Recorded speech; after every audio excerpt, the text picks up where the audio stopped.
If you haven't heard about Anchor, it's the easiest way to make a podcast. Let me explain. It's free. There's creation tools that allow you to record and edit your podcast right from your phone or computer. Anchor will distribute your podcast for you so it can be heard on Spotify, Apple Podcasts, and many more. You can make money from your podcast with no minimum listenership. It's everything you need to make a podcast in one place. Download the free Anchor app or go to anchor.fm to get started.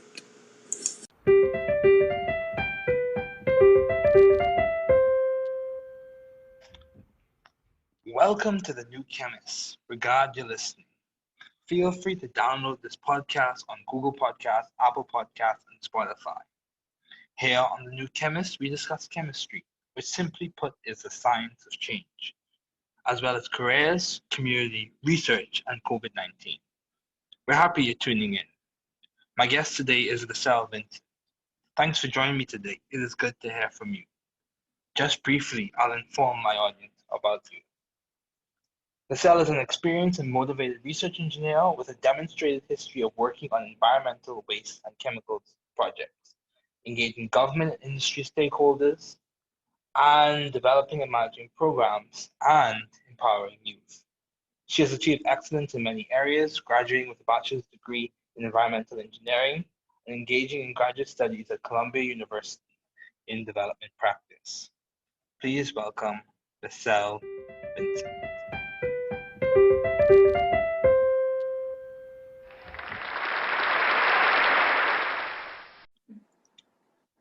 Thank you, Leselle, for joining me today. It is good to have you here. Good to be here. Yes. So, what have been some of your long-standing interests in the field of science? So I think since I was born, I was really into science. My dad is an engineer, and my brother's also older, but has also always had an interest in math and science. And so it kind of was built into me from an early age to like math, to like science. And I was always just really good with numbers and really interested in the things that are around me, everything, and how they connect, and figuring out how that connects and how each system could be used to help each other system. Okay, that's good. That's good.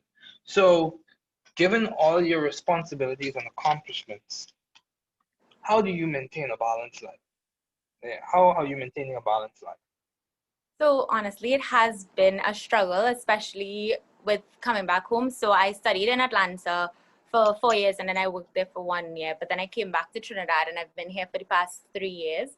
But then just keeping up with people when I was away was a bit difficult. And so coming back here and having to focus on work and focus on trying to get into my master's program, it has kind of taken away some of my social life balance. However, as you get older, you start to realize where it's important to focus your energies. And so, whereas, I have been communicating with people as much, I was still building relationships. So relationships with the people I worked with, getting stronger relationship with my parents, with my boyfriend, with my brother, and using that as kind of a foundation to make sure that I didn't get overwhelmed with work, or overwhelmed just like having to do my other chores and responsibilities and so forth. And I think for everyone, balance is different. And so that worked for me.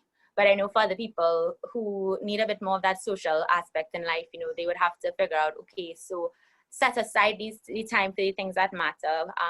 If I need to go out and see my friends, do that, and work on what you prioritize and what works for you. Yeah, that's good. So now with that same idea of priorities, how do you maintain a view of the bigger picture in your career and in your life in general? Is it some worldview, some perspective, some guiding philosophy? How do you maintain view of the bigger picture, especially when you face challenges and obstacles like many people are facing now during this pandemic of COVID-19?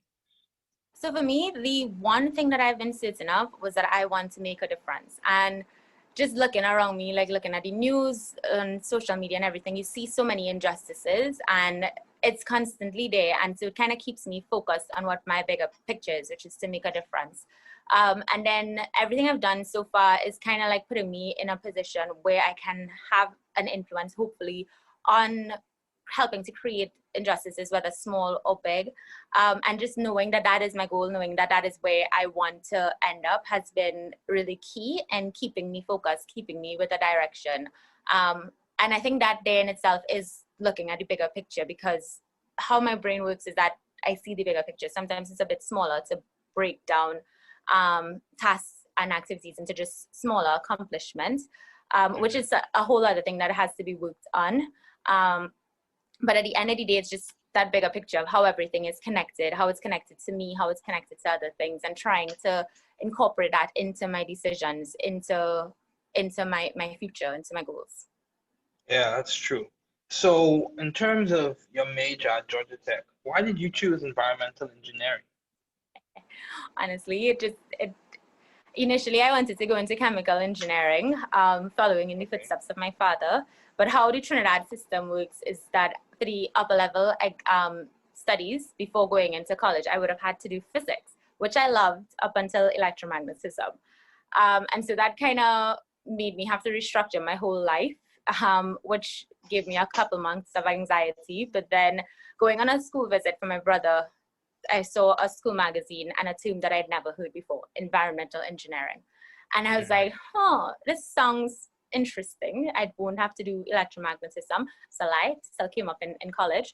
But I looked into it, and then I realized that it kind of did a better job of connecting with where I saw myself than the chemical engineering would have, because it incorporated engineering and science and the environment. And it looked at shaping systems in order to benefit the environment, whether it be water systems, whether it be in civil engineering and urban planning, and it just looked at that connectedness and presented opportunities to give solutions to that. And so I think it was rather fortuitous. I think I am a strong believer that everything happens for a reason. And I think that was definitely one of those moments. I'm not doing environmental engineering for now, but I think that engineering perspective really, really did a good job of teaching me how to think, teaching me how to understand, me how to like think and ideate new solutions to problems. And I think that is really helpful on the development aspect for sustainable development, because we need new policies. The world needs new policies, but to create the new policies, you need evidence, and the evidence is science and data collection and interpretation of that science and data in order to create solutions. And I think that environmental engineering undergraduate degree set me up perfectly to do that. That's good. That's very good. Yeah, I completely agree, because I believe engineering and science degrees, and I'm not trying to bias this in terms of it being a preference over other degrees, but I can speak from my perspective having a science degree. It does provide you a framework to think about problems and to start to ideate and formulate solutions, or at least approach a solution. Yeah, or get on the trajectory towards achieving a solution.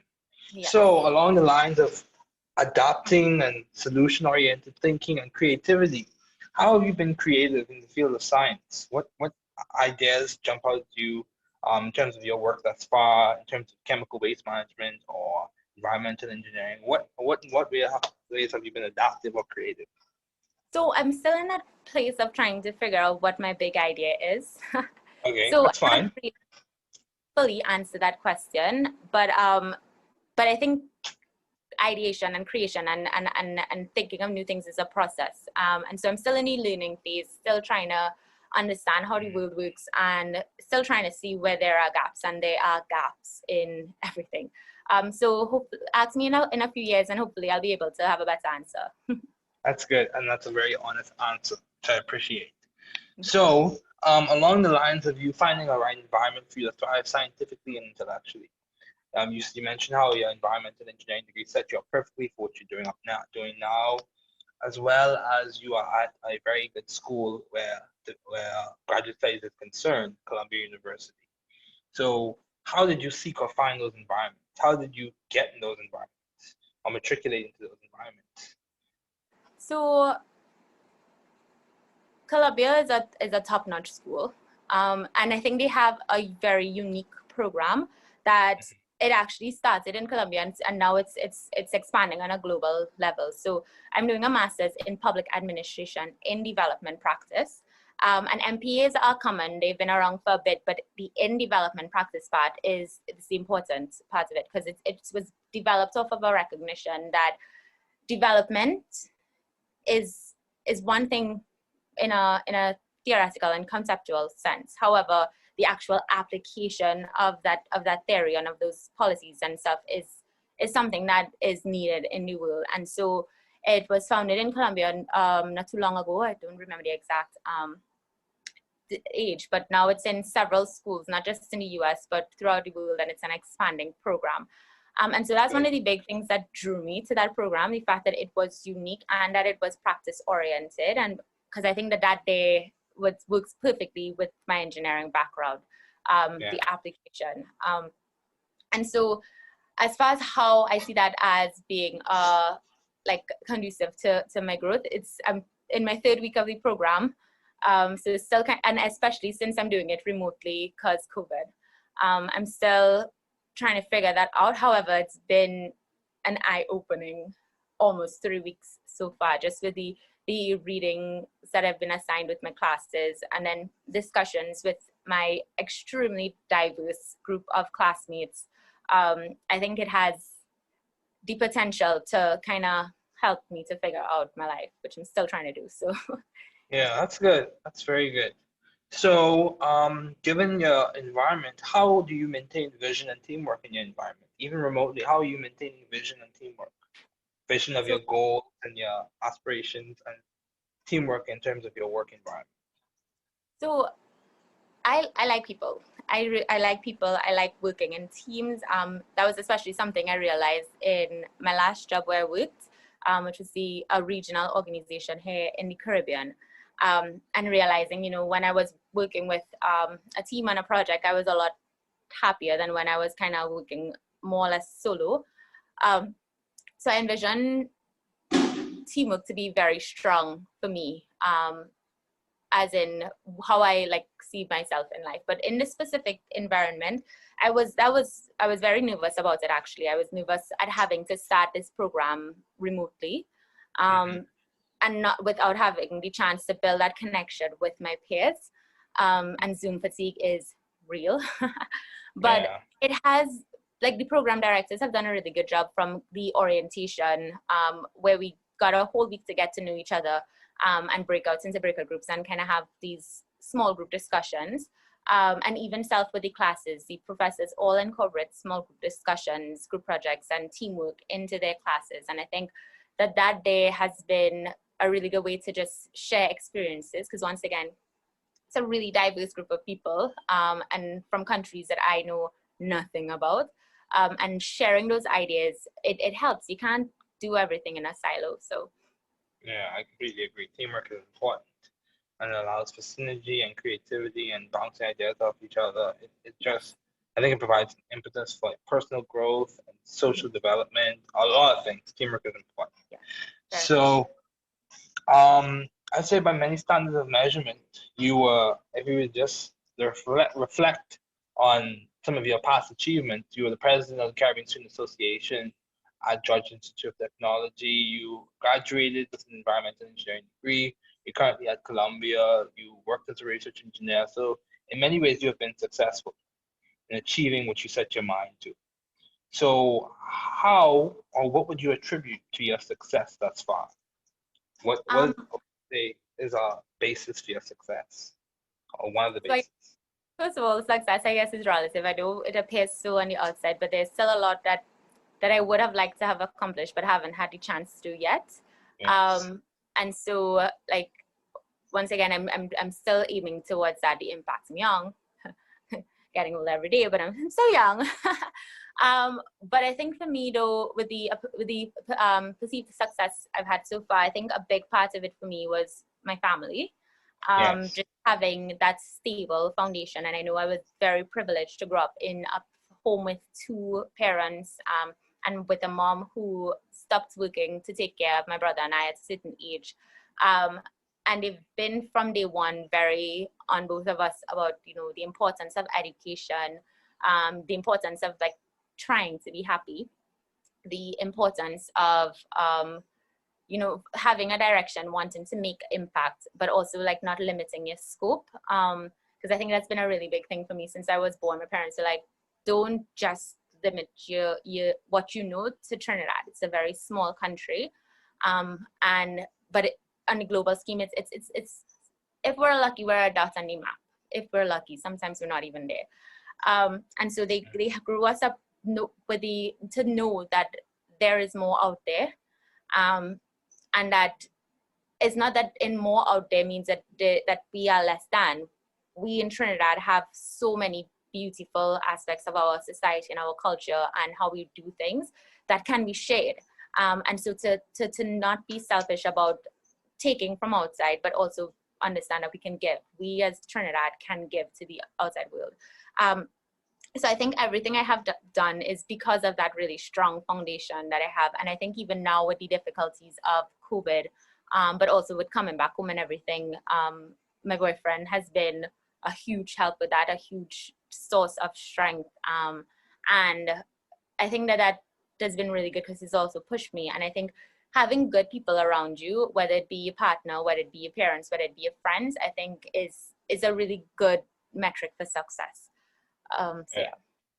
Yeah, that's important. Relationships are very important, and relationships that you build and maintain, especially those that are socially important to you, as well as academically important, whatever sphere they may be in. They have significance and they play a large role in your success. I completely agree with that. So, in terms of advice to those wanting to pursue the field you're currently studying and working in, I think a lot of us, when we think of development, especially from the Caribbean, we know that our countries are developing, and we recognize that we can play a role in the development. And so, what advice would you give to someone who's interested in engaging in that, or trying to pursue the field you're currently studying in? What advice would you give to them? So I think, first of all, okay, so the world tells us that development is solely economic. I think even with the sustainable development goals, even though they kind of expand that idea of development to be a little bit more than it's being economic centric, it still kind of has that focus on finances, money, income. And I think one should understand that, yes, because that's how the system works, there is some value to that, but also understand that development isn't just about the money. It's about cultural representation. It's about giving people the chance to have a good livelihood. And that's not just with getting enough money to buy things, but it's also a matter of just community building. Ensuring that your neighbor is also fine, ensuring that your community, your country is doing well. It's understanding that we are in a system that is working as it should to make it difficult, and realizing that there are some barriers that need to be pushed down. There are some mentalities that need to be broken. There are some things that just maybe need to be scrapped, and it's going to be difficult. Like if you're coming into this with the idea of changing the world, understand that is going to be difficult, and prepare yourself. And the way that you could prepare yourself is, first of all, understanding how the system works, understand which parts of the system that you are okay with and where you see could be changed, and kind of commit to that change and be brave about it. But understanding that it is okay to not want to change the world. And I think that is something that a lot of people grapple with, and that they won't go into development because they're thinking, I have to really have this deep desire to want to change the world. And not everyone is going to have that, but that doesn't mean that you shouldn't go into development, because we're not going to change the world overnight. You're going to change the world in small acts. And if you just want to come into development to develop your home, that's fine. If you want to develop a community, that's fine. It's all contributing to the greater good. So don't discount it just because of that. But the world right now is in a place that is not sustainable. It is not good for mental health. It's not good for individual perception and community perception. And a lot needs to change, and it's a difficult task. And sometimes I get a little down about it and cynical, and but maintain that positivity, because I mean, at the end of the day, we're beautiful. Humans are beautiful. The earth is beautiful. Everything is beautiful in the way that it's connected, and that's something to be positive about. And so yeah, I mean, that's what advice I would give to anyone trying to come into this field, and I'd recommend that people come into this field. It's needed. Yes, I completely agree with you. And it's interesting that you said that, I think many times when we encounter challenging circumstances, especially people who are practitioners or who are training to be practitioners, and you become aware of all of the challenges associated with the discipline that you're studying, it can be somewhat discouraging. And I think it's important to put those challenges in perspective, in context, and to understand that, there's so many ways you can look at this. You can look at this from the perspective of, yes, there may be challenges, but we as humans, we have shown throughout history that we can be resilient, whether it be within our subgroups or as a human race in total or in general. We have the capacity to be resilient.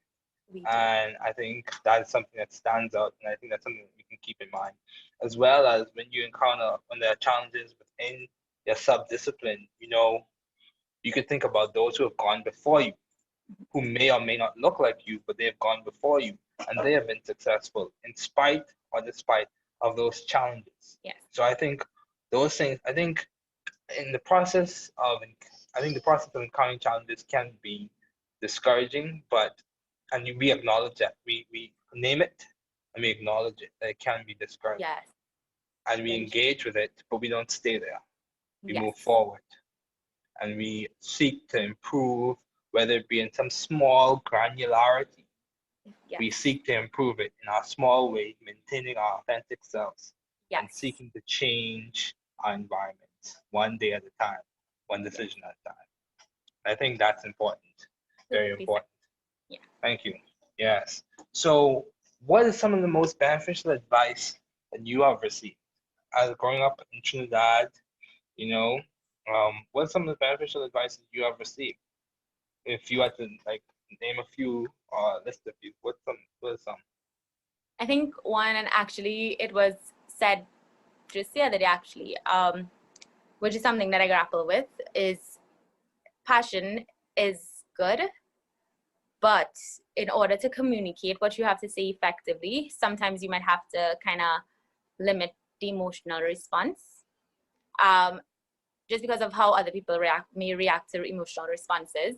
And so to find that balance, because yes, emotion is important. I personally think there's a lot of areas in society where people have been told so much to not get emotional about it, that they've taken out the ability for empathy.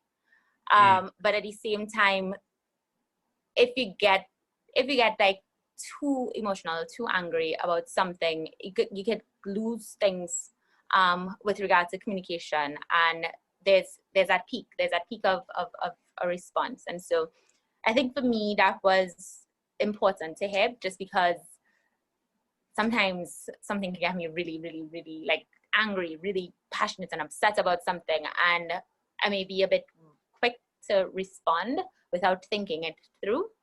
And I think for me, that hit home, because it helped me to realize that pattern. And then also too, I think the same thing that you just said and what I alluded to before, don't get discouraged. Don't let something take you down so far that you can't pull yourself back out of it. I mean, you need your time to have that internal response, but then always try to pick yourself back up and go at it again. And I know people always say, try again, and it's something that kind of seems very cliched, but I think it is important. It is important not to give up, and to just keep working at things, to be persistent. So I think with those two things, for me, I would also like to just pass on as well. Yeah, that's good. I completely agree with that again. that you must be consistent, and it's a challenge for everyone. Mhm. No matter what discipline you work in. Some people are better at it than others, but Yeah. it's a challenge, especially when you're just starting out in the field, and it's important to persevere. Yes. Because I think we also could remember that, the world has been here before we came, yet people have been successful and they have made a difference. Yes. There are lots of historical figures that we can look at and see the difference that they've made. So yes, thank you. Sorry. Actually, if there's also one more thing that I could add, that I know a lot of persons, especially persons of color and women, experience a lot. Yes. Imposter syndrome is Yeah. not it's something that I know a lot of people grapple with, myself included. There's not a day that goes by that I think like how did I get into Colombia? Like they must have made a mistake. And I think just no matter where you are, you're there for a reason and you belong there. And so Yeah. I know it's easier said than done. It's easier said than that I Experience. belong here, but like internally you might have these struggles with that. But just if anyone out there is listening, to remember that you belong where you are, and so don't as much as you can help it, don't spend time worrying about that you don't belong. Just do your best, push through, and as long as you know that you've done your best and you know that you belong there, I think that will help a lot. So yeah.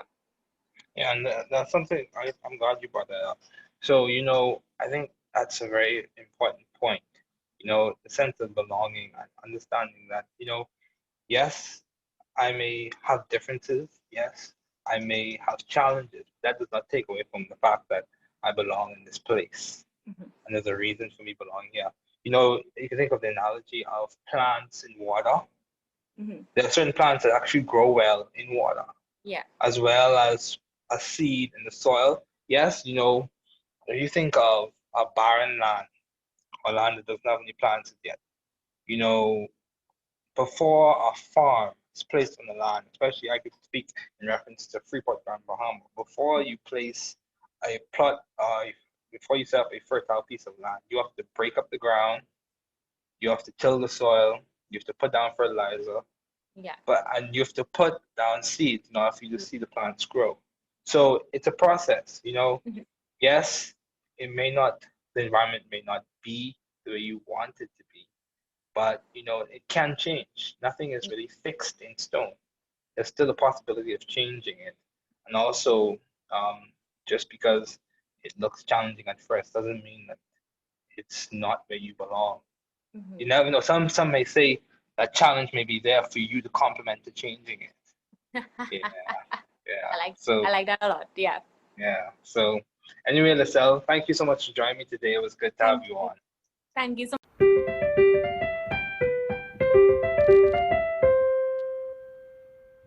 Thanks for listening. We're glad you were able to tune into this podcast.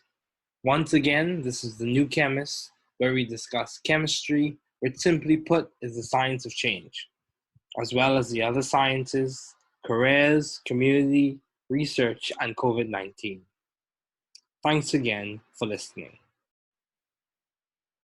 Note, the views on this podcast represent those of my guests and I.